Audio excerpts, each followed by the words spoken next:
Okay, guys, welcome back to Truth Lies in America. It's been a while since did a video. Haven't had a lot of time this week, but this one is. You remember a couple of videos back where I told you they want to implant themselves and make them superhumans, while our digital tattoos make us slaves. They think they're going to fly all around the galaxy and be a Superman, and it's coming. They have this technology, and they're going to use it. The good for them, the bad for us, but that's the way that it's going to go. Look, guys, it's not going to get no better. It's not going to get no better. It's going to get worse and worse. We're going into fall as of Tuesday, and then winter's right around the corner. That things are they're going to get worse. They're not going to get no better. Don't let nobody tell you that it's going to get any better, because it's ain't. It's not. It's not. But as long as you're on the right side of the fight, you really don't have anything to worry about. But it's not going to get better, and truthfully, I don't think that it's much to worry about, because there's a better place waiting. There's a way better place waiting. But watch all of this video, and this will give you a little glimpse into um, what they're doing, and how it's going to work. Um, I can only find a little bit to show you, but just after you watch this, and then you can imagine what they can do with something that big, uh, that big as a quarter, and this is crazy. And then this is Elon Musk has put the money into this, and then I'm going to make another video here in a couple hours about Starlink and the 5G, and I'll explain a little bit about that. So this video and the next video coming up is something that you don't want to miss, and I want you to share it, um, mirror it, do whatever you want to with it, but hit that subscribe button, and enjoy the video. Roger out.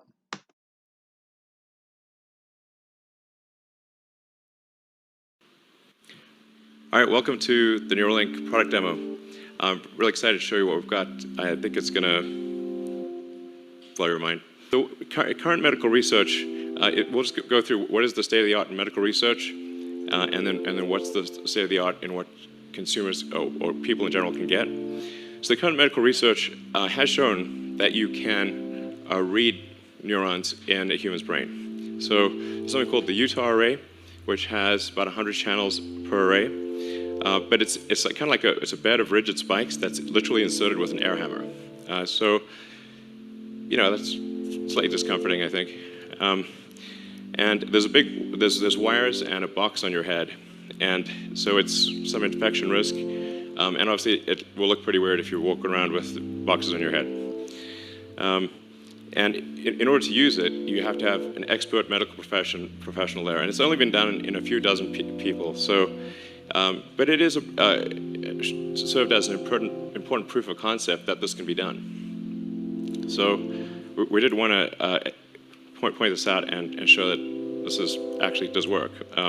It's just not something that the average person could use effectively. And then in terms of what is currently available, there is something called deep brain stimulation, where they put electrodes, a small number of electrodes, in your brain, and will actually zap your brain with an electric current, and it's valuable for its uses, but it can't read or write high bandwidth information. I would say this is sort of a bit like sort of kicking the TV, which does work, but not always, and it has limitations. Nonetheless, this has greatly helped over 150,000 people, and it's actually, just despite being somewhat of a brute force approach, it has been very effective for a lot of people. And this is what's currently available.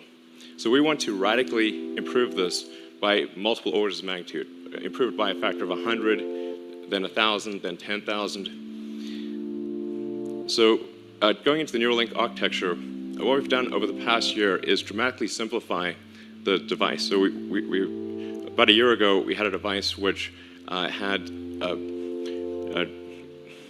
multiple parts, including a piece that had to sort of sit behind your ear, and it was complex, and you wouldn't still look totally normal. You'd have a thing behind your ear. So we've simplified this to simply something that is about the size of a large coin, and it goes in your skull, replaces a piece of skull, and the wires then connect within a few centimeters or about an inch away from the device. And this is sort of what it looks like. Yeah. This is our little device. That thing at the bottom is just to hold the threads in place because they're just like little fine wires. I mean, frankly, to sort of simplify this, what we're, I mean, it's more complicated than this, but it's, in a lot of ways, it's kind of like a Fitbit in your skull with tiny wires. So, and it's, yeah, so our current prototype, version 0.9, has about 1,000 channels. So that's about 100 times better than the next best consumer device that's available. And it's a 23 millimeters by 8 millimeters. It actually fits quite nicely in your skull because your skull is about 10 millimeters thick. So it fits, it goes flush with your skull, it's invisible, and all you can see afterwards is this tiny scar. And if it's under your hair, you can't see it at all. In fact, I could have a Neuralink right now, and you wouldn't know. Maybe I do. So, and it's also got all the things that you would expect to see, the sensors you'd expect to see in a smartwatch or a phone, like notional measurement, temperature, pressure. So there's actually a lot of functions that this device could do related to monitoring your health and warning you about a possible heart attack or stroke or other damage, as well as sort of convenience features like playing music. You can do a lot. It's sort of like if your phone went at your brain or something. Yeah, maybe that's not a great analogy. Anyway, so it's also inductively charged. So it's charged in the same way that you charge a smartwatch or a phone. And so you can use it all day, charge it at night, and have full functionality. So you would really, you know, it would be completely seamless, and yeah, no wires. In terms of getting a link, so that, you need to have the device, a great device, and you also need to have a great robot that puts in the electrodes and does the surgery. So you want the surgery to be as automated and as possible, and the only way you can achieve the level of precision that's needed is with an advanced robot. So we're really looking for great people who can help develop both the device and the robot. And we feel confident about getting the link procedure, the installation of a link, done in under an hour. So you can basically go in the morning and leave the hospital in the afternoon. And it can be done without general anesthesia. So in terms of getting a link, like I said, it's essentially you open a piece of skull, you remove about a coin-sized piece of skull, and then the robot inserts the electrodes.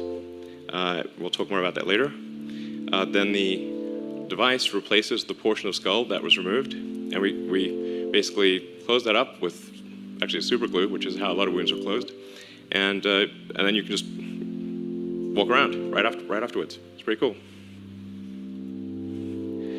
So this is our surgical robot.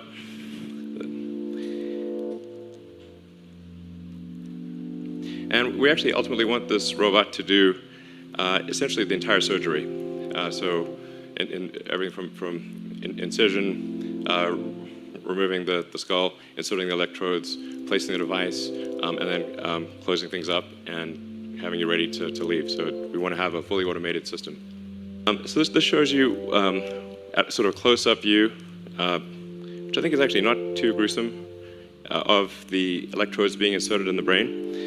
And if you look closely, you'll see that it's a little counterintuitive that if the electrodes are inserted very carefully, that there's no bleeding.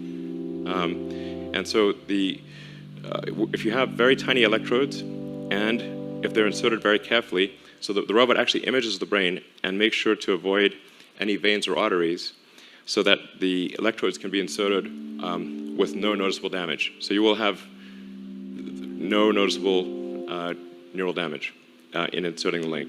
Yeah, like you sort of think like if you stab something with a wire, surely it will bleed, but actually at a really small scale, it does not. So what we have in pen number 1 is Joyce, and she does not have an implant. So here's Dorothy, and in the case of Dorothy, Dorothy used to have an implant, and then we removed the implant. So this is a very important thing to demonstrate is reversibility. So if you have a neural link, and then you decide you don't want it, or you want to get an upgrade, and the neural link is removed, is it removed in such a way that you are still healthy and happy afterwards? And what Dorothy illustrates is that you can put in the neural link, remove it, and be healthy, happy, and indistinguishable from a normal pig. And so on the screen, you can see each of the spikes from the 1,024 electrodes. And then if she snuffles around, touches this nut on the ground, or you kind of feed her some food, pigs love food, then you can see the neurons will fire much more than when you're not touching this snout. And that's what's making the beeping sound. She's had the implant for 2 months. So this is a healthy and happy pig with an implant that is 2 months old and working well. Yeah.